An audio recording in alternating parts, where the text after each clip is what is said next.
बिस्मिल्लाहिर्रहमानिर्रहीम। अस्सलाम वालेकुम डियर स्टूडेंट्स, उम्मीद करता हूँ आप सब खैरियत से होंगे।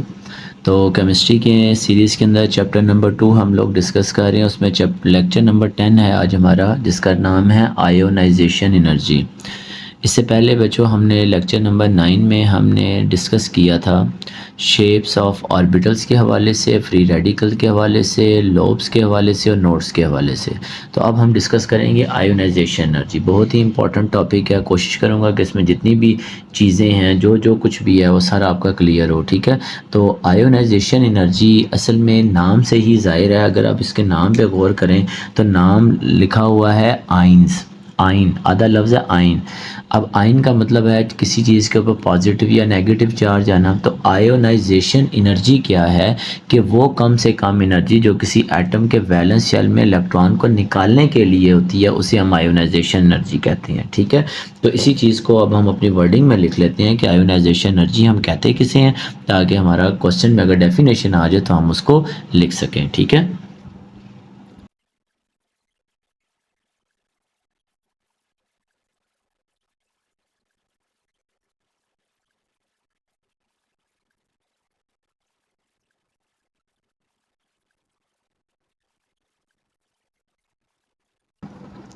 तो बच्चों ये हमारे पास डेफिनेशन है कि the minimum amount of energy required to remove a valence electron from a gaseous atom to make it gaseous positive ion, कि किसी भी गैशियस एटम में के वैलेंस शेल में से इलेक्ट्रॉन को निकालने के लिए जो कम से कम एनर्जी चाहिए होती है उसे हम क्या कहते होते हैं, आयोनाइजेशन एनर्जी कहते हैं, ठीक होगी बात। अब हमारे पास अगर मैं इसकी एग्जांपल लिखूं तो एग्जांपल हमारे पास किस तरह से है, अगर आप इसकी एग्जांपल में देखें तो लेट्स सपोज कि हमारे पास है सोडियम, ठीक है। अब सोडियम हमारे पास है किस फॉर्म में, ज़ाहिर है गैस फॉर्म में होगा। पहले इसको गैस, ये है तो मेटल है, सॉलिड से पहले गैस में कन्वर्ट किया हुआ है, ठीक है। क्योंकि जो भी आयोनाइजेशन एनर्जी हम ले रहे हैं वो गैशियस फॉर्म में ली जाती है। अब क्यों ली जाती है, उसकी वजह ये होती है कि गैशियस स्टेट के अंदर ना हमारे पास जो फैक्टर्स होते हैं, जैसे कि हीट ऑफ फ्यूजन होता है, बॉन्ड डिसोसिएशन एनर्जी होता है और हीट ऑफ वेपराइजेशन होता है, ये सारे के सारे क्या कार्य होते हैं, उसके ऊपर इफेक्ट नहीं कर रहे, इसीलिए हम गैशियस फॉर्म में लेते हैं। अब सोडियम है, गैशियस फॉर्म है। अब सोडियम किस तरह तब्दील होगा, तो सोडियम गैशियस फॉर्म में है तो ये तब्दील हो गया किसके अंदर, आइंस के अंदर, ठीक है, Na+ के अंदर। अब जब ये Na+ के अंदर गया, ठीक है, तो प्लस के अंदर जाने का मतलब है कि इसने एक इलेक्ट्रॉन क्या किया, लॉस किया है। अब इस एक इलेक्ट्रॉन को निकालने के लिए जो एनर्जी चाहिए थी वो कितनी चाहिए थी, आयोनाइजेशन एनर्जी, वो बच्चों चाहिए थी हमारे पास 496 किलो जूल पर मोल, ठीक है। तो ये एनर्जी हमारे पास चाहिए थी। और इसी तरह ही अगर हम एक एग्जांपल ले लें कि हमारे पास क्या है, मैग्नीशियम है, वो solid form sorry gaseous form में है, तो वहाँ हमें एनर्जी चाहिए थी Mg को +1 में तब्दील करने के लिए, और ये एक इलेक्ट्रॉन लॉस हुआ उसमें, तो इसकी जो आयोनाइजेशन एनर्जी है वो कितनी है, 738 किलो जूल पर मोल। अब देखें ये एनर्जी का फ़र्क क्यों आया, ये हम इसको आगे डिस्कस करेंगे जाके, कि यहाँ पे ऑर्बिटल देखें दोनों की फर्स्ट है, लेकिन एक के लिए 496 है और दूसरी के लिए 738 किलो जूल पर मोल एनर्जी चाहिए। भाई ऐसा क्यों है, ठीक है, वो अभी हम आगे जाकर डिस्कस करेंगे। तो बच्चों इसमें अगर हम इसको ऑर्बिटल्स के हवाले से भी एक्सप्लेन करें ना, तो यूँ भी हम कर सकते हैं। सोडियम है ना, सोडियम का एटॉमिक नंबर क्या होता है, 11 होता है। तो ये इसका फर्स्ट शेल आ गया, 2 इलेक्ट्रॉन यहाँ पे आ गए, और ये इसका क्या आ गया, एल शेल। यहाँ पे कितने इलेक्ट्रॉन आ गए बच्चों, 8 इलेक्ट्रॉन आ गए। अब 8 इलेक्ट्रॉन जब आए हैं तो हमारे पास अब सोडियम के वैलेंस शेल में कितने इलेक्ट्रॉन हो गए जी, 1 इलेक्ट्रॉन आएगा। अब ये इलेक्ट्रॉन को निकालने के लिए जो एनर्जी हमें चाहिए होगी वो एनर्जी क्या कहलाएगी, वो एनर्जी आयोनाइजेशन एनर्जी कहलाएगी। यहाँ 2 आएंगे और यहाँ पे क्या आएंगे, 8 इलेक्ट्रॉन आ जाएंगे, ठीक है। तो यहाँ पे ये था सोडियम गैशियस फॉर्म में, यहाँ पे अब ये तब्दील हो गया किस में, सोडियम आयन में, ठीक है। और कितने इलेक्ट्रॉन लॉस किए, ये वाला इलेक्ट्रॉन यहाँ से गायब हो गया। तो इलेक्ट्रॉन जो लॉस किया 1 इलेक्ट्रॉन, तो इसकी जो आयोनाइजेशन एनर्जी, इसको निकालने के लिए कितनी एनर्जी देनी पड़ी, 496 किलो जूल पर मोल, ठीक है। तो ये एनर्जी आती है +496 किलो जूल पर मोल, ठीक है। अच्छा, इसका एक और नाम भी होता है आयोनाइजेशन एनर्जी का, it is also called a ionization potential, ठीक। तो अभी हम आयोनाइजेशन एनर्जी के हवाले से कुछ और पॉइंट्स भी लिखते हैं। जी बच्चों, इसके हवाले से हम कुछ एक दो पॉइंट्स लिखते हैं ताकि हमारे एक दो कॉन्सेप्ट क्लियर हो जाएं। पहला पॉइंट हम लिखते हैं,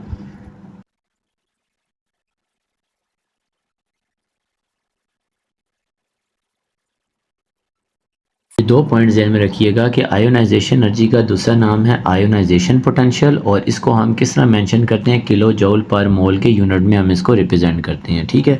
अच्छा, अब बच्चों आगे एक पॉइंट ध्यान में रखिएगा कि हम एक टर्म इस्तेमाल करते हैं, first ionisation energy, second ionisation energy और थर्ड आयोनाइजेशन एनर्जी, या फोर्थ, जिस तरह भी है। तो अब ये टर्म हम किस मकसद के लिए इस्तेमाल करते हैं, तो उसके बारे में एक पॉइंट आप लिखिएगा।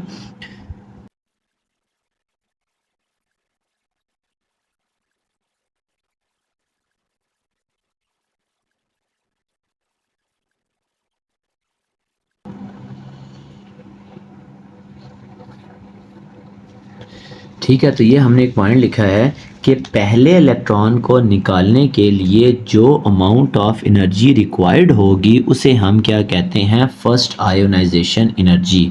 ठीक है, टू रिमूव फर्स्ट इलेक्ट्रॉन, के पहले इलेक्ट्रॉन को निकालने के लिए जो एनर्जी चाहिए वो फर्स्ट इलेक्ट्रॉन अफिनिटी कहलाती है। तो इसी तरह ही अगर हमें क्या हो कि सेकंड इलेक्ट्रॉन को निकालने के लिए जो एनर्जी चाहिए होगी वो से हम क्या कहेंगे, कॉल्ड सेकंड आयोनाइजेशन एनर्जी। ठीक है, इसी तरह ही थर्ड इलेक्ट्रॉन को निकालने के लिए जो एनर्जी चाहिए होगी उसे हम क्या कहेंगे, थर्ड इलेक्ट्रॉन आयोनाइजेशन एनर्जी। ठीक है। अब बच्चों इनका ट्रेंड क्या होता है, ट्रेंड के हवाले से ज़रा ज़हन में रखिएगा कि ये ट्रेंड पीरियोडिक ट्रेंड नहीं बता रहा हूँ कि इनकी एनर्जी का ट्रेंड बता रहा हूँ। ज़रा याद रखिएगा कि जो फर्स्ट आयोनाइजेशन एनर्जी होती है ना, फर्स्ट आयोनाइजेशन एनर्जी वो कम होती है किससे, सेकंड आयोनाइजेशन एनर्जी से, और सेकंड आयोनाइजेशन एनर्जी कम होती है किससे, थर्ड आयोनाइजेशन एनर्जी से, और ये कम होगी किससे, फोर आयोनाइजेशन एनर्जी से, अप टू सो ऑन।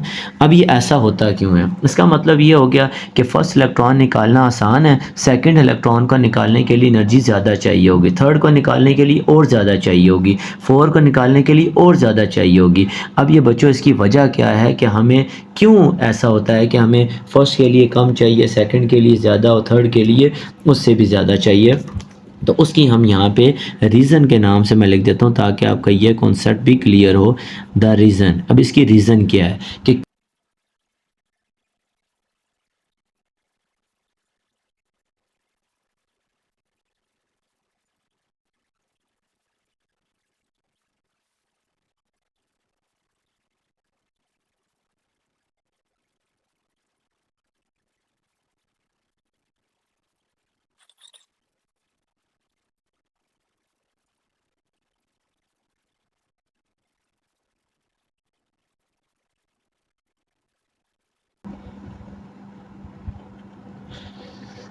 जी बच्चों, ये सारी रीज़न हमने लिख दी है कि क्यों भाई second ionisation energy first ionisation energy से ज़्यादा होती है। रीज़न थ्योरी आप पढ़ लीजिएगा, अगर स्क्रीनशॉट लेना स्क्रीनशॉट ले लें। मैं यहाँ एग्जांपल से आपको थोड़ा सा एक्सप्लेन कर देता हूँ कि भाई ऐसा क्यों होता है। मैं आपके सामने एक एग्जांपल लिखता हूँ। मिसाल के तौर पर मेरे पास है एक एलिमेंट है जिसका नाम क्या है, मैग्नीशियम। उसका एटॉमिक नंबर होता है 12। ठीक है, अब मैग्नीशियम है, उसका एटॉमिक नंबर 12 है मेरे पास। तो उसमें अगर मैं बात करूं तो उसका ये न्यूक्लियस, यहाँ पे ये 2 इलेक्ट्रॉन, यहाँ पे कितने इलेक्ट्रॉन बच्चों आएंगे, 8 इलेक्ट्रॉन। ठीक है, और यहाँ पे कितने आएंगे, 1 इलेक्ट्रॉन। ये 10 इलेक्ट्रॉन 12 पूरे हो गए, सॉरी 2 आएंगे, 12 इलेक्ट्रॉन पूरे हो गए। अब क्या होगा, अब मैंने यहाँ से अमाउंट ऑफ एनर्जी देनी है ताकि इलेक्ट्रॉन ये रिमूव हो, और रिमूव हो तो ये तब्दील हो जाएगा किसके अंदर, यहाँ पे 2 इलेक्ट्रॉन, यहाँ पे कितने आ जाएंगे बच्चों, 8 इलेक्ट्रॉन, और यहाँ पे कितना आ गया, 1 इलेक्ट्रॉन। ठीक है, अब इसके इलेक्ट्रॉन को निकालने के लिए जो एनर्जी थी वो थी फर्स्ट आयोनाइजेशन एनर्जी। वो कितनी थी, +738 किलो जूल पर मोल। ये अमाउंट ऑफ एनर्जी मुझे देनी पड़ी इसको निकालने के लिए। यानी कि यहाँ पे मेरे पास था ये मैग्नीशियम जिसमें प्रोटॉन कितने थे, 12, और इलेक्ट्रॉन भी कितने थे बच्चों, 12 थे। लेकिन यहाँ पे हमारे पास जब ये मैग्नीशियम आयन बन चुका है, यहाँ प्रोटॉन जो न्यूक्लियस में पड़े हैं वो तो 12 ही हैं, लेकिन इलेक्ट्रॉन कितने हो गए हैं, 11 हो चुके हैं। अब जाहिर है कि इलेक्ट्रॉन की तादाद कम हो चुकी है। जब फर्स्ट आयोनाइजेशन एनर्जी हुई, इलेक्ट्रॉन कम हुई, तो जो रिमेनिंग प्रोटॉन है उन्होंने जो बकाया बचे हुए इलेक्ट्रॉन है उनको बड़ी टाइटली तरीके से अपने पास क्या कर लिया, बाउंड कर लिया। ठीक है, अब क्या करते हैं, अब हम लेकर चलते हैं आगे। मैग्नीशियम +1 है और उसके वैलेंस शेल में अब कितने इलेक्ट्रॉन है भाई, ये 1 इलेक्ट्रॉन है। अब इसको निकालने के लिए, ये मैग्नीशियम आयन है, इसमें से इलेक्ट्रॉन को निकालने के लिए जिसमें प्रोटॉन की तादाद 12 है और इलेक्ट्रॉन 11 है। ठीक है, इलेक्ट्रॉन कितने हैं बच्चों, 11 हैं। अब इसको निकालने के लिए मुझे एनर्जी जो है इसके तकरीबन डबल देनी पड़ रही है। ठीक है, तो वो एनर्जी कितनी है जी, वो इसको तब्दील कर दिया Mg+2 के अंदर। जब ये Mg+2 के अंदर चला गया वो इलेक्ट्रॉन रिमूव हुआ और इसको निकालने के लिए जो एनर्जी मुझे देनी पड़ी सेकंड आयोनाइजेशन एनर्जी, वो +1451 किलो जूल पर मोल। अब आप खुद आइडिया लगा लें कि कितनी ज़्यादा एनर्जी देनी पड़ी उस सेकंड इलेक्ट्रॉन को निकालने के लिए। अब क्यों उसको निकालने के लिए, उसकी वजह यह थी कि जो फर्स्ट इलेक्ट्रॉन जहाँ से रिमूव किया जाता है वहाँ पे प्रोटॉन और इलेक्ट्रॉन्स की तादाद क्या होती है बच्चों, बराबर होती है। इलेक्ट्रॉन की तादाद बराबर होने से अट्रैक्शन भी इक्वल होती है, तो इलेक्ट्रॉन निकालना थोड़ा सा आसान होता है। लेकिन जब हम बात करते हैं कि फर्स्ट आयोनाइजेशन एनर्जी में इलेक्ट्रॉन निकल चुका है, तो सेकंड आयोनाइजेशन एनर्जी जो यूनिपॉजिटिव आयन है जिसके ऊपर पहले से प्लस चार्ज है, वहाँ से जब हम इलेक्ट्रॉन निकालेंगे, वो कैसे निकालेंगे कि उसमें प्रोटॉन्स की तादाद बढ़ चुकी है, वो रिमेनिंग इलेक्ट्रॉन को अपने साथ अट्रैक्ट कर रहा है। जब वो अट्रैक्ट कर रहा है तो वहाँ से उस इलेक्ट्रॉन की अट्रैक्शन बढ़ चुकी है न्यूक्लियस की तरफ, तो न्यूक्लियस से अट्रैक्शन बढ़ने से क्या होगा, ज़्यादा अमाउंट ऑफ एनर्जी चाहिए होगी इस इलेक्ट्रॉन को निकालने के लिए। तो ये दो रीजनिंग क्वेश्चन है जिसको आपको क्लियर करना ज़रूरी था कि आयोनाइजेशन एनर्जी जो है सेकंड क्यों ज़्यादा है एज़ कम्पेयर टू फर्स्ट। तो रीज़न हम लोगों ने लिख लिया है, इसका आंसर भी लिख लिया। अब हम बच्चों इसका क्या करेंगे, periodic trends of ionisation energy को डिस्कस करेंगे। जी बच्चों, आयोनाइजेशन एनर्जी का हम ट्रेंड्स को डिस्कस करेंगे कि पीरियोडिक टेबल में आयोनाइजेशन एनर्जी का क्या ट्रेंड होता है। ठीक है, आपको पता है कि पीरियोडिक टेबल में हमारे पास दो चीज़ें होती हैं। एक हम बात करें, जब भी हम बात करेंगे किस में, लेफ़्ट से राइट की तरफ बात करेंगे, तो ये हमारे पास क्या होते हैं, पीरियड होते हैं। ठीक है, एलिमेंट की जब डिस्कशन की जाती है। और जब हम बच्चों बात करेंगे किस में, टॉप टू बॉटम। ठीक है, कहाँ से, टॉप टू बॉटम में हम जब डिस्कस करेंगे पीरियोडिक एलिमेंट्स को पढ़ेंगे, तो ये हमारे क्या कहलाते हैं, ग्रुप्स कहलाते हैं। तो अब हमने आयोनाइजेशन एनर्जी का ट्रेंड बताना है कि किस तरह का ट्रेंड है। तो अगर हम इसमें पहला पॉइंट लिखें, तो इन एक ग्रुप की बात करें तो हम यहाँ पे जनरली क्या लिखेंगे,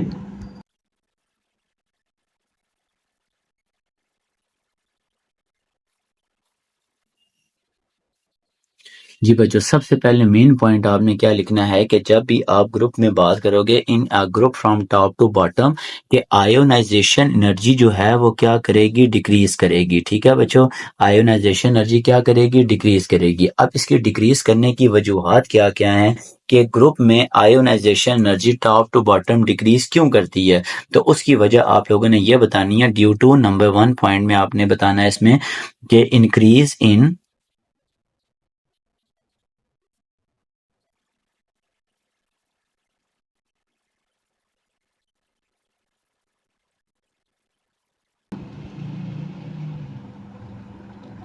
जी बच्चों, ये हमारे पास है इन एक ग्रुप में ट्रेंड कि ये तीन वजूहात की वजह से एटॉमिक रेडियस का बढ़ना, शील्डिंग इफेक्ट का बढ़ना और न्यूक्लियर चार्ज का कम होना, ये डिस्कस करता है डिक्रीज इन आयोनाइजेशन एनर्जी। अब भला कैसे, मैं आपको एक एग्जांपल देता हूँ। आपने ये पढ़ा हुआ है कि हमारे पास सबसे पहले एक एलिमेंट है, चलें फर्स्ट ग्रुप की बात कर देते हैं। फर्स्ट ए ग्रुप के एलिमेंट को डिस्कस कर रहा हूँ। ठीक है, हाइड्रोजन है, तो हाइड्रोजन को अगर करूँ तो उसका ये साइज़ बनेगा, 1 इलेक्ट्रॉन है। उसके बाद लिथियम है, लिथियम का साइज़ उससे थोड़ा सा बड़ा हो जाएगा। उसके बाद सोडियम, सोडियम का साइज़ उससे बड़ा हो जाएगा। उसके बाद बच्चों पोटाशियम, पोटाशियम का साइज़ क्या हो गया, और इंक्रीज़ कर गया। अब ये जो साइज़ इंक्रीज़ कर रहे हैं ये असल में क्या कर रहे हैं, आयोनाइजेशन एनर्जी को डिक्रीज़ कर रहे हैं। क्योंकि आपको पता है कि आपने इलेक्ट्रॉन कहाँ से निकालना है, वैलेंस इलेक्ट्रॉन से निकाला जाता है। अब ये वैलेंस इलेक्ट्रॉन है, यहाँ वैलेंस इलेक्ट्रॉन है, यहाँ वैलेंस इलेक्ट्रॉन है। अब मुझे बताओ कि क्या एटॉमिक रेडियस इंक्रीज़ कर रहा है टॉप टू बॉटम, ये देखें ये एटॉमिक रेडियस इंक्रीज़ कर रहा है ना। ये देखें एटॉमिक रेडियस इंक्रीज़ कर रहा है। अब एटॉमिक रेडियस जब इंक्रीज़ कर रहा है तो इलेक्ट्रॉन निकालना क्या होगा, आसान होगा। क्यों आसान होगा, कि जितना इलेक्ट्रॉन न्यूक्लियस से दूर होगा उतना ही आसान होगा उसको निकालना, तो आयोनाइजेशन एनर्जी क्या लगेगी, कम लगेगी।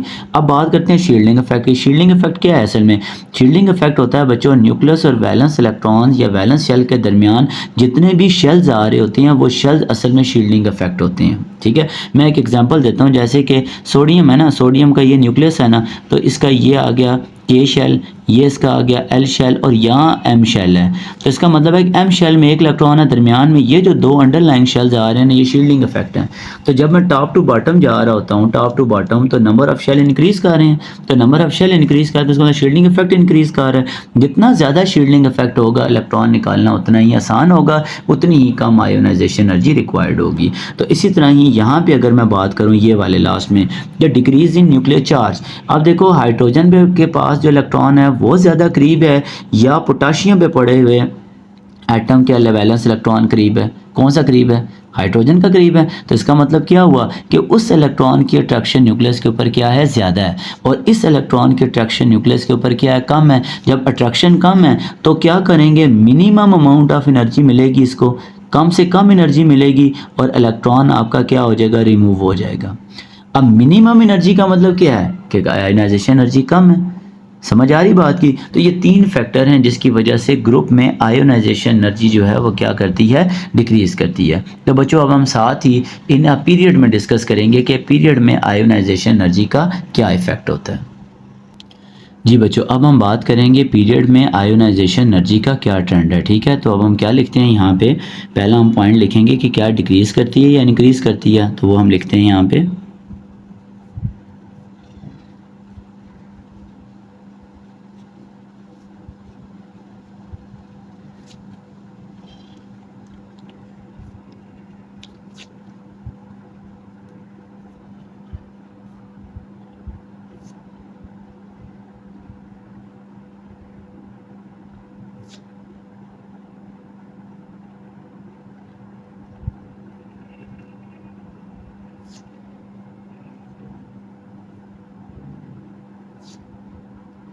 तो यहाँ पे हमने मेन पॉइंट क्या लिखा कि in a period from left to right ionisation energy क्या करती रहती है, इंक्रीज करती रहती है कुछ इनॉमलस बिहेवियर की वजह, यानी कि कुछ इनॉमलस फैक्टर आते हैं, कहीं इंक्रीज या डिक्रीज कर रही है, लेकिन जनरली ये क्या कर रही होती है, इंक्रीज कर रही होती है। ठीक है, किसमें, पीरियड में लेफ्ट टू राइट। तो मैं भी आपको बता भी देता हूँ कि ये कैसे, कोई एक पीरियड हम लेते हैं और उसमें हम इसको बताते हैं कि कैसे ये इंक्रीज या डिक्रीज कर रही है, कहाँ पे किस चीज़ का फ़र्क आ रहा है। ठीक है, उसको भी मैं बताता हूँ आपको कि ताकि आपका शॉर्ट क्वेश्चन, कोई रीजनिंग क्वेश्चन भी आ जाए ताकि आप उसको क्या कर सको, एक्सप्लेन कर सको। ठीक है बच्चों, तो यहाँ पे अब जो मेन वजूहात हम लिखेंगे ना, तो वो मेन वजूहात कौन कौन सी हैं, ज़रा उसमें सबसे पहला पॉइंट हम लिखते हैं कि किस तरह आयोनाइजेशन एनर्जी जो है वो लेफ़्ट टू राइट जो है वो इंक्रीज़ करती है। ठीक है, उसमें सबसे पहला फैक्टर हमारे पास आ जाता है, अगर हम वहाँ पे फैक्टर लिखें जी, सबसे पहले हमारे पास आता है न्यूक्लियर चार्ज। वो क्या करता है जी, इंक्रीजेज होता है। ठीक है, वो बढ़ जाता है। दूसरे नंबर पे हमारे पास आता है एटॉमिक रेडियस। वो क्या करता है, डिक्रीजेस। एटॉमिक रेडियस के कम होने की वजह से बढ़ जाता है। तीसरे नंबर पे हमारे पास आ जाता है इलेक्ट्रॉनिक कॉन्फ़िगरेशन। इलेक्ट्रॉनिक कॉन्फ़िगरेशन, ये इलेक्ट्रॉनिक कॉन्फ़िगरेशन भी बहुत अहम रोल प्ले करती है आयोनाइजेशन एनर्जी का लेफ़्ट टू राइट में। ठीक है, कि आयोनाइजेशन एनर्जी में इलेक्ट्रॉनिक कॉन्फ़िगरेशन किस तरह रोल प्ले करती है। और चौथे नंबर पे जो शील्डिंग इफेक्ट होता है ना, इसका तो कोई भी इफेक्ट नहीं होता। शील्डिंग इफेक्ट जो है वो पीरियड के अंदर बच्चों याद रखिएगा वो कांस्टेंट रहता है। वो क्या रहता है जी, कांस्टेंट रहता है। अब मैं यहाँ पे कुछ वैल्यूज़ लिखता हूँ थर्ड पीरियड की, ताकि आपको थोड़ी सी समझने में आसानी हो जाए। ठीक है, मैं वैल्यू नोट करता हूँ। ये बच्चों मैंने आपके सामने ना थर्ड पीरियड के एलिमेंट की इलेक्ट्रॉन वो लिखी है आयोनाइजेशन एनर्जी। ठीक है, थर्ड पीरियड के एलिमेंट हैं, ये याद रखिएगा। और ये जो लिखी है सारी की सारी, ये क्या लिखी हुई है, आयोनाइजेशन एनर्जी, कौन सी वाली? First ionisation energy. किस में कैलकुलेट की हुई है? किलो जूल पर मोल के अंदर। अब आप अगर इस पीरियड के अंदर गौर करें, मैंने जनरली क्या लिखा है, left to right ionisation energy increase कर रही होती है। अब देखें, अगर आप देखें लेफ्ट टू राइट जा रहे हैं ना सोडियम से आर्गॉन की तरफ, तो आपको आयोनाइजेशन एनर्जी इंक्रीज होती हुई नज़र आ रही होगी, सिर्फ कुछ एक फैक्टर को लैदा करके, जैसे कि मैग्नीशियम और एलुमिनियम में फ़र्क आ रहा है। ठीक है, यहाँ पे क्या कर रही है, इंक्रीज़ के बाद डिक्रीज़ कर रही है, फिर इंक्रीज़, फिर उसके बाद यहाँ पे थोड़ा सा फ़र्क आया, डिक्रीज़ हुई है, फिर उसके बाद इंक्रीज़ ही कर रही है जनरली। अब असल में ये सारा का सारा फैक्टर है क्यों? ठीक है, कि यहाँ इंक्रीज़ हुई है, फिर डिक्रीज़ होकर फिर इंक्रीज़ हो रही है। ठीक है, इसकी क्या वजह है कि भाई ऐसा क्यों फ़र्क आ रहा है? तो उसके बारे में अब मैं आपके सामने डिस्कस करूँगा, हर एक ही रीज़न एक्सप्लेन करते हैं साथ साथ में। कि हमारे पास सबसे पहले मैंने कहा कि अगर मैं थर्ड पीरियड का साइज़ अगर ड्रा करूँ, तो सोडियम जो है ना वो मुझे कुछ इस तरह से मिलेगा। ठीक है, इसके वैलेंस शेल में 1 इलेक्ट्रॉन होगा। मैग्नीशियम जो है उसके वैलेंस शेल में बच्चों 2 इलेक्ट्रॉन। एल्यूमिनियम का साइज़ कम हो जाएगा, वैलेंस शेल में 3 इलेक्ट्रॉन। सिलिकॉन का साइज़ उससे कम, वैलेंस शेल में कितने इलेक्ट्रॉन? 4 इलेक्ट्रॉन मुझे मिलेंगे। उसके बाद फास्फोरस का साइज़ उससे कम, वैलेंस शेल में कितने इलेक्ट्रॉन मिलेंगे? 5 हो जाएंगे। ठीक है, 1 2 3 4 5। इसके अलावा ये मेरे पास आ गया सोडियम, ये मैग्नीशियम, ये आ गया एल्युमिनियम, ये आ गया सिलिकॉन, ये आ गया फास्फोरस, सल्फ़र। उसके वैलेंस शेल में कितने इलेक्ट्रॉन होंगे बच्चों? 6 इलेक्ट्रॉन होंगे। ठीक है, फिर उसके बाद आ गया क्लोरीन, उसके वैलेंस शेल में कितने इलेक्ट्रॉन होंगे? 7 इलेक्ट्रॉन हो जाएंगे। ठीक है, और फिर आर्गॉन है, और उन आर्गॉन के वैलेंस शेल में कितने इलेक्ट्रॉन है? 8 इलेक्ट्रॉन है। ठीक है, मैं यहाँ भी बता देता हूँ, यहाँ पे 1 है, इसके वैलेंस शेल में 2 हैं, इसके वैलेंस शेल में 3, इसके 4, इसके 5 हैं, इसके 6, इसके 7 और इसके 8 हैं। ये क्या हैं जी? ये याद रखिएगा कि वैलेंस इलेक्ट्रॉन है जो यहाँ पे हम लिख रहे हैं। ठीक, अब देखो जैसे जैसे number of electron valence shell में इंक्रीज़ हो रहे हैं, एटम का साइज़ क्या हो रहा है? छोटा हो रहा है। अब मुझे बताओ कि एटम का साइज़ जो है जब वो कम हो रहा होगा, तो न्यूक्लियर चार्ज जो है वो क्या हो रहा होगा? इंक्रीज़ हो रहा होगा। जब न्यूक्लियर चार्ज इंक्रीज़ हो रहा है तो इलेक्ट्रॉन निकालना क्या हो जाएगा? मुश्किल हो जाएगा। जी बच्चों, ये हमारे पास जब बात की ना हमने कि एटॉमिक रेडियस जो है वो डिक्रीज़ करता है, जब आपको पता है कि एटॉमिक रेडियस डिक्रीज़ कर रहा है, तो न्यूक्लियर चार्ज जो है वो क्या करता है? इंक्रीज़ करता है। न्यूक्लियर चार्ज इंक्रीज़ करेगा ना, तो इलेक्ट्रॉन निकालना क्या हो जाएगा? मुश्किल हो जाएगा। जब इलेक्ट्रॉन निकालना मुश्किल है तो इसका मतलब आयोनाइजेशन एनर्जी क्या होगी? ज़्यादा चाहिए होगी। ये बात आपको उम्मीद करता हूँ कि समझ आ गई होगी कि क्यों न्यूक्लियर चार्ज और एटॉमिक रेडियस इसके ऊपर पीरियड के अंदर इफेक्ट कर रहे हैं। अब बात करते हैं हम इलेक्ट्रॉनिक कन्फिग्रेशन की, कि इलेक्ट्रॉनिक कन्फिग्रेशन का क्या इफ़ेक्ट होता है किसके ऊपर? आयोनाइजेशन एनर्जी के ऊपर। अच्छा बच्चों, यहाँ पे अगर आप ज़रा एक चीज़ गौर करें कि हमने ये जनरली लिखते हैं कि आयोनाइजेशन एनर्जी जो होती है ना, ये भी इफ़ेक्ट करती है इसके ऊपर। अब अगर आप गौर करें कि मैं यहाँ पे आयोनाइजेशन एनर्जी को जो है ना वो एक्सप्लेन कर रहा हूँ, ठीक है, इलेक्ट्रॉनिक कन्फिग्रेशन के हवाले से। अब आप अगर गौर करें कि हमारे पास, मैं यहाँ पे एक चीज़ ज़रा ज़हन में रखनी है आपने, कि ये क्यों why the ionisation energy of aluminium is less than magnesium. ठीक है, all through left to right ionisation energy जो है वो क्या कर रही होती है? वो इंक्रीज़ कर रही होती है। अब यहाँ पे ज़रा ये ज़हन में रखना है कि हमारे पास जो ग्रुप थर्ड ए है, ठीक है, जो ग्रुप थर्ड ए है, ये मेरे पास थर्ड ए। अब थर्ड ए में कौन सा है जी? लाई फॉर एग्जांपल एलुमिनियम है। ठीक, ज़रा ज़हन में रखिएगा। अब एक है मेरे पास क्या? ग्रुप सेकंड ए, उसमें क्या है जी? मैग्नीशियम है। हमने कहा कि एलुमिनियम की जो एनर्जी है वो कितनी है? 580। ठीक, 580 है, और मैग्नीशियम की जो एनर्जी है बच्चों वो कितनी है? 735। अब ये क्यों फ़र्क आ रहा है इस चीज़ का? तो ये जो फ़र्क आ रहा है ना बच्चों, ये असल में फ़र्क किस चीज़ का है? ये उसकी इलेक्ट्रॉनिक कन्फिग्रेशन का है। ये चीज़ का फ़र्क आ रहा है जिसको मैं यहाँ पे लिख रहा हूँ। समझ आ रही है? इलेक्ट्रॉनिक कन्फिग्रेशन का फ़र्क आ रहा है। कैसे भला? अब देखें ज़रा, अगर मैं एलुमिनियम को देखूँ ना, तो एलुमिनियम का एटॉमिक नंबर होता है क्या? 13। इसकी इलेक्ट्रॉनिक कन्फिग्रेशन करूँ ना, तो क्या आती है? के शेल में 2, एल शेल में कितने आगे? 8, और एम शेल में कितने आगे बच्चों? 3 इलेक्ट्रॉन आएंगे। ठीक है, अब आपको पता है कि एम शेल को अगर मैं सब शेल के अंदर डिस्ट्रीब्यूट करूं तो क्या बनता है, ये एक बनेगा 3s2 बनेगा और दूसरा क्या बनेगा 3p1। अब 3s2 3p1 इसका मतलब है कि इसके वैलेंस शेल में कितना इलेक्ट्रॉन है, एक है, उसको निकालना क्या होगा, इजी होगा। अब इस इलेक्ट्रॉन को निकालना इजी है तो इसका मतलब है कि इसकी जो आयोनाइजेशन एनर्जी होगी वो क्या होगी, कम होगी।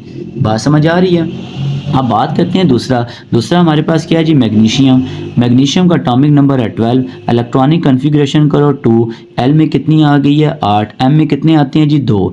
अब अगर मैं इसको ओपन करके लिखता हूँ तो इसमें हमारे पास क्या बनता है 3s2 है, ठीक है। अब 3s2 है तो इसका मतलब क्या है ये बच्चों, इसका डुप्लेट कंप्लीट है, क्या है जी, डुप्लेट कंप्लीट है। अब डुप्लेट कंप्लीट होने के साथ साथ इस वाले इलेक्ट्रॉन को जो निकालना होगा वो क्या हो जाएगा, मुश्किल हो जाएगा, ठीक है। यानी कि ज़्यादा अमाउंट ऑफ एनर्जी चाहिए होगी कि इलेक्ट्रॉन पेयर से निकल रहा है। वहाँ से जो इलेक्ट्रॉन निकाला है हम लोगों ने वो अनपेयर्ड इलेक्ट्रॉन था, वहाँ से निकालना क्या था, आसान था। इसीलिए थर्ड ए ग्रुप की इलेक्ट्रॉनिक कन्फिग्रेशन सेकंड ए ग्रुप की निस्बत इनकम्प्लीट होने की वजह से, यानी कि 1 इलेक्ट्रॉन होने की वजह से वहाँ से इलेक्ट्रॉन निकालने क्या है, आसान है।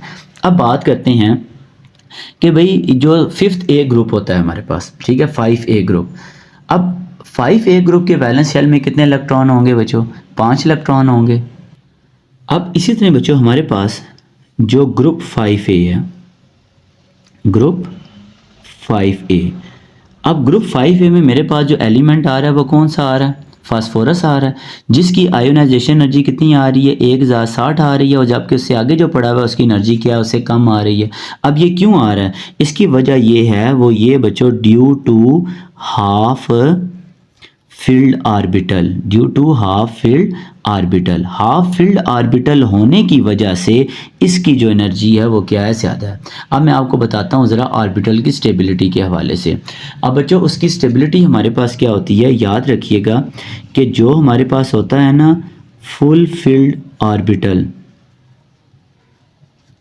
ये क्या होता है, ज़्यादा स्टेबल होता है as compare to half filled orbital, और हाफ फील्ड ऑर्बिटल ज़्यादा स्टेबल होता है किसकी निस्बत, पार्शियली फील्ड ऑर्बिटल की निस्बत, ठीक होगी बात।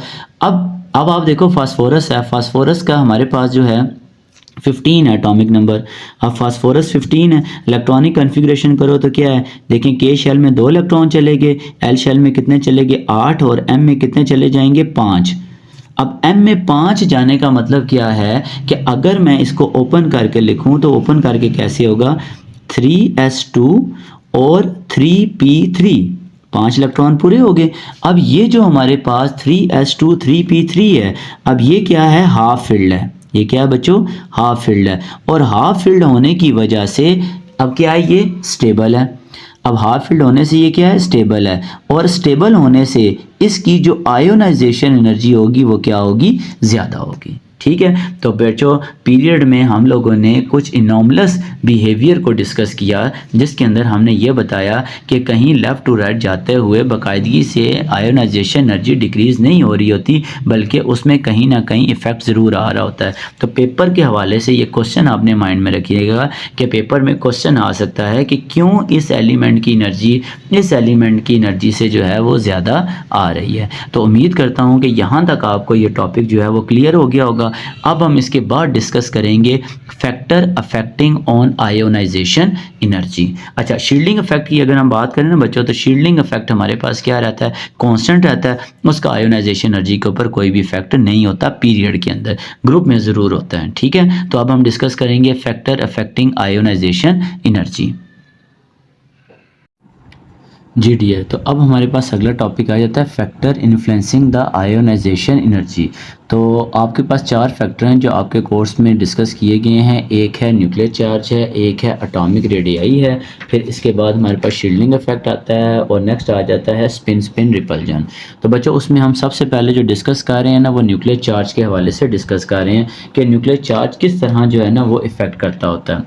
अगर आप गौर से देखें तो पीरियड के अंदर अगर हम बात करें, फिर ग्रुप में बात भी कर लेंगे कि न्यूक्लियर चार्ज, आपको पता है कि पीरियड के अंदर लेफ़्ट टू राइट एटम का साइज़ जो है वो छोटा होता जाता है, ठीक है। अब छोटा होने से न्यूक्लियस और वैलेंस इलेक्ट्रॉन के दरमियान अट्रैक्शन जो है वो इंक्रीज़ हो जाती है, और उसके इंक्रीज़ होने से क्या काम हो रहा होता है कि आपके जो आयोनाइजेशन एनर्जी है वो भी क्या हो जाती है, इंक्रीज़ हो जाती है। तो अब यहाँ पे अगर हम लिखें कि अगर हम यहाँ पे बात करें कि फ्रॉम लेफ़्ट टू राइट, कि अगर हम लेफ़्ट टू राइट जाएं तो उससे क्या होगा, न्यूक्लियर चार्ज, ठीक है, न्यूक्लियर चार्ज वो क्या करता है बच्चों, इंक्रीज़ करता है, ठीक है। न्यूक्लियर चार्ज इंक्रीज होता है, पीछे हमने फैक्टर पढ़े हुए हैं। अब बच्चों न्यूक्लियर चार्ज इंक्रीज होगा तो इसका मतलब क्या होगा, हेंस आयोनाइजेशन एनर्जी जो है वो क्या हो जाती है, इंक्रीज हो जाती है, ठीक होगी बात।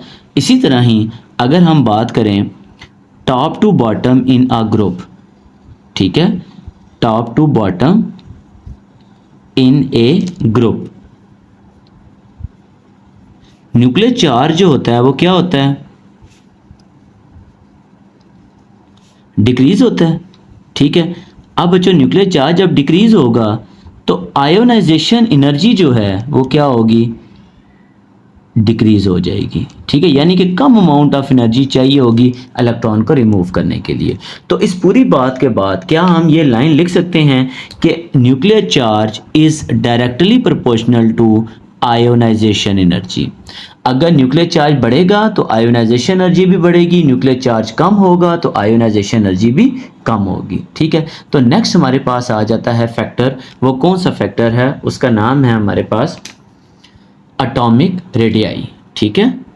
नंबर 2 पे हमारे पास आ जाता है बच्चों जिसका नाम है एटॉमिक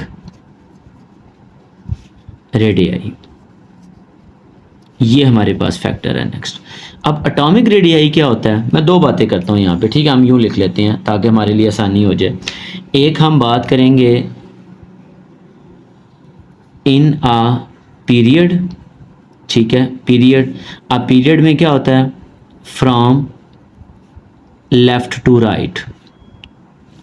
आपको पता है कि जब लेफ़्ट टू राइट जाते हैं तो उससे क्या होता है, जो एटॉमिक रेडियस होता है ना, एटॉमिक रेडियस वो बच्चों क्या करता जाता है, डिक्रीज़ करता जाता है, ठीक है, लेफ़्ट टू राइट। क्यों डिक्रीज़ करता है,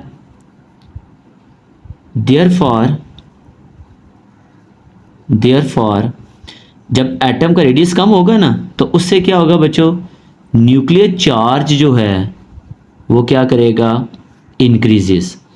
अब न्यूक्लियर चार्ज बढ़ गया तो फिर क्या होगा, हेंस आयोनाइजेशन एनर्जी जो है वो क्या कर जाएगी, न्यूक्लियर चार्ज बढ़ने से आयोनाइजेशन एनर्जी क्या हो जाएगी, इंक्रीजेस। क्लियर होगी बात। तो जितना एटॉमिक रेडियस कम होगा आयोनाइजेशन एनर्जी क्या होगी, ज़्यादा होगी। अब दूसरी बात अगर हम करें किसके अंदर, इन आ ग्रुप, टॉप टू बॉटम। अब ग्रुप में क्या होता है बच्चों, जो एटॉमिक साइज होता है ना या एटॉमिक रेडियस वो क्या करता है, इंक्रीज होता है, ठीक है। आपको पता ही है, पीछे हमने डिस्कस किया हुआ है, इंक्रीज होगा। अब बच्चों उसके इंक्रीज होने से क्या काम होता है, न्यूक्लियर चार्ज जो है, न्यूक्लियर चार्ज वो क्या हो जाता है, डिक्रीज हो जाता है। अब न्यूक्लियर चार्ज के डिक्रीज होने से हेंस क्या लिखेंगे, आयोनाइजेशन एनर्जी जो है वो क्या हो जाती है, डिक्रीजेस। तो अब मुझे एक बात बताओ ज़रा, क्या हम इसके हवाले से यूँ लिख सकते हैं कि एटॉमिक रेडियस अगर ज़्यादा हो तो आयोनाइजेशन एनर्जी क्या होती है, कम होती है। अगर एटॉमिक रेडियस अगर ज़्यादा हो तो आयोनाइजेशन एनर्जी कम, एटॉमिक रेडियस अगर कम हो तो आयोनाइजेशन एनर्जी क्या होगी, ज़्यादा होगी। क्या ये डायरेक्ट रिलेशन आएगा या इन्वर्स रिलेशन आएगा, तो बच्चों ये हमारे पास इन्वर्स रिलेशन आ जाता है, ठीक है। यूँ आपने शॉर्टकट में याद रख लेना। नेक्स्ट हमारे पास जो थर्ड फैक्टर है जिसका नाम क्या है, शील्डिंग इफेक्ट। जी बच्चों हमारे पास शील्डिंग इफेक्ट। अब आपको पता है कि शील्डिंग इफेक्ट होता क्या है, ठीक है। The decrease in force of attraction between nucleus and valence electron due to underlying shell is called shielding effect. ये पढ़ा हुआ था ना आपने। अब मुझे एक बात बताओ ज़रा, अगर हम बात करें shielding effect in a group में बात कर लें या इन अ पीरियड, सबसे पहले चलें इन अ ग्रुप बात करते हैं। ग्रुप में क्या होता है? ग्रुप में टॉप टू बॉटम जो है, top to bottom atomic radius जो है वो क्या हो रहा है? एटॉमिक रेडियस इंक्रीज़ हो रहा है, ठीक है। एटॉमिक रेडियस के इंक्रीज़ होने से क्या होता है जी? एटॉमिक नंबर जो है वो इंक्रीज़ हो रहे हैं। अब बच्चों एटॉमिक नंबर के इंक्रीज़ होने से ज़ाहिर है शेल की तादाद भी इंक्रीज़ होगी, तो उससे क्या होगा? नंबर ऑफ़ शेल्स जो हैं वो क्या होते हैं? इंक्रीज़ होते हैं।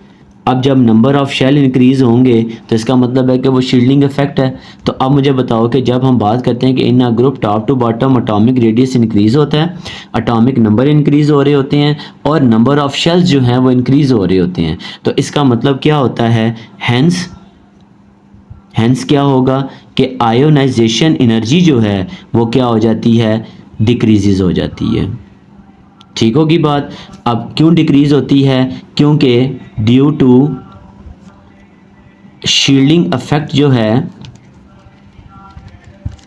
Shielding effect increases. ये बात होगी हमारे पास। अब बच्चों नेक्स्ट अगर हम पीरियड में बात करें तो पीरियड में क्या होता है? आपको पता ही है कि in a period shielding effect जो है वो क्या रहता है? शील्डिंग इफेक्ट वो बच्चों कांस्टेंट रहता है। अब कांस्टेंट रहता है तो हम ये कह सकते हैं hence no effect of shielding effect, shielding no effect of shielding in a period, कि शील्डिंग का पीरियड के ऊपर कोई भी इफेक्ट नहीं होता। क्लियर होगी बात जी। चलें अब नेक्स्ट हमारे पास तो ये कह सकते हैं फिर शील्डिंग इफेक्ट क्या हो गया? डायरेक्टली प्रोपोर्शनल हो गया या इन्वर्सली प्रोपोर्शनल हो गया? शील्डिंग इफेक्ट क्या होता है? अगर शील्डिंग इफेक्ट ज़्यादा होगा तो आयोनाइजेशन एनर्जी क्या होगी? कम होगी। तो इसका मतलब है कि ये भी इन्वर्सली प्रोपोर्शनल हो गया। और अगर शील्डिंग इफेक्ट कम होगा तो आयोनाइजेशन एनर्जी ज़्यादा हो जाएगी। ठीक होगी बात। तो ये भी इन्वर्सली प्रोपोर्शनल। नेक्स्ट हमारे पास बच्चों आ जाता है जिसका नाम क्या है? Spin spin repulsion. इसके नाम से ही जाहिर हो रहा है कि ये क्या आयोनाइजेशन एनर्जी के ऊपर इफेक्ट करेगा। Spin spin repulsion.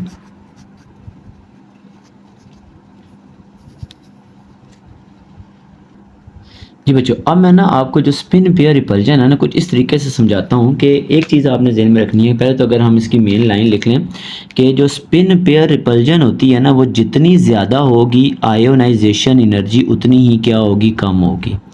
अब मैं आपको यहाँ पे एक चीज़ समझाता हूँ कि स्पिन स्पिन रिपल्जन जो लिखा हुआ है, ठीक है, सॉरी ये स्पिन स्पिन रिपल्जन नहीं है, ये स्पिन पेयर रिपल्जन है। ठीक है, स्पिन पेयर रिपल्जन है। ठीक है, अब ज़रा सुनिएगा बात तवज्जो के साथ ना। इसमें हमारे पास मैं आपको एक एग्जांपल देता हूँ कि मेरे पास है एक होता है जी नाइट्रोजन। नाइट्रोजन का एटॉमिक नंबर है 7। इलेक्ट्रॉनिक कॉन्फ़िगरेशन करूँ तो 1s2 2s2, इसी तरह ही 2px 2py और 2pz।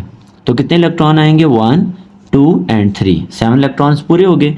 अब अगर मैं ऑक्सीजन को देखूँ तो उसका एटॉमिक नंबर है 1s2 2s2 2px 2py और 2pz। अब कितने इलेक्ट्रॉन है? 1 2 3, और जो चौथा इलेक्ट्रॉन है वो यहाँ पे आ गया।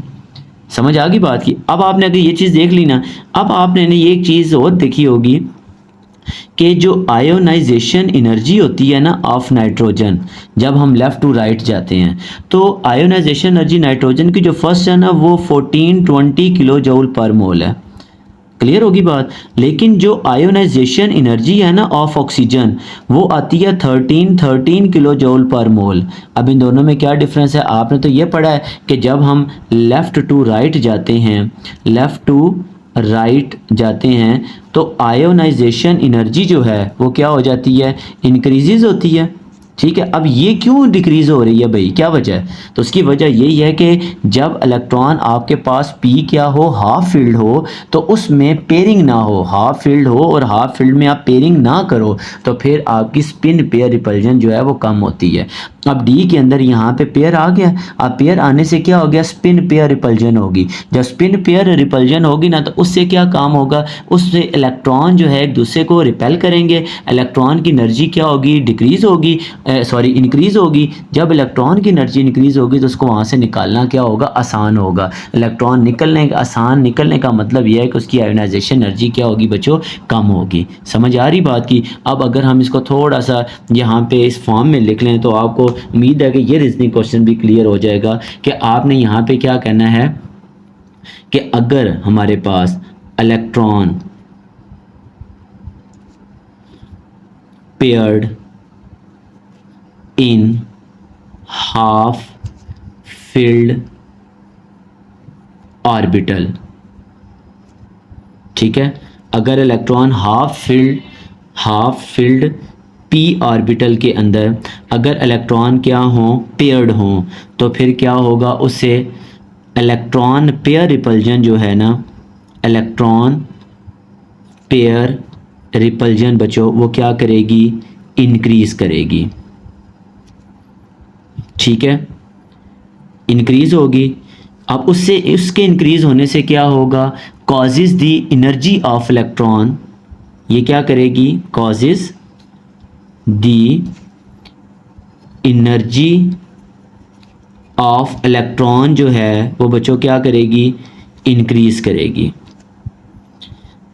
अब जितनी ज़्यादा एनर्जी इंक्रीज होगी तो जो इंक्रीज एनर्जी होती है उस इलेक्ट्रॉन को निकालना क्या होता है, आसान होता है। ठीक है, इंक्रीज एनर्जी ऑफ इलेक्ट्रॉन जो होता है वो energy increased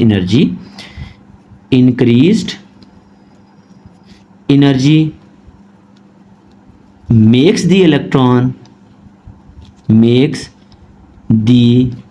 electron easier to remove। तो इससे क्या होगा, hence आयोनाइजेशन एनर्जी जो है वो बच्चों क्या कर जाएगी, वो आपकी डिक्रीज कर जाएगी। तो सिंपल हमने क्या चीज़ ध्यान में रखनी है कि जितनी ज़्यादा स्पिन पेयर रिपल्जन होगी उतनी ही आयोनाइजेशन एनर्जी क्या होगी, कम होगी। ठीक है, तो उम्मीद करता हूँ कि आपको ये वाला रीजनिंग क्वेश्चन जो हमारे पास है ये वाला भी क्लियर हो गया होगा और स्पिन पेयर रिपल्जन वाला इफेक्ट भी जो है आपको क्लियर हो गया होगा। तो बच्चों ये था हमारा टॉपिक आयोनाइजेशन एनर्जी के हवाले से। मैंने कोशिश की है इसके अंदर जितने भी रीजनिंग क्वेश्चन हैं वो सारे आपके क्लियर हों। पेपर पॉइंट ऑफ व्यू में अगर आप लिखना चाहें तो आप उसको लिख भी सकते हैं। ठीक है, तो ओके बच्चों, फिर अल्लाह हाफिज़।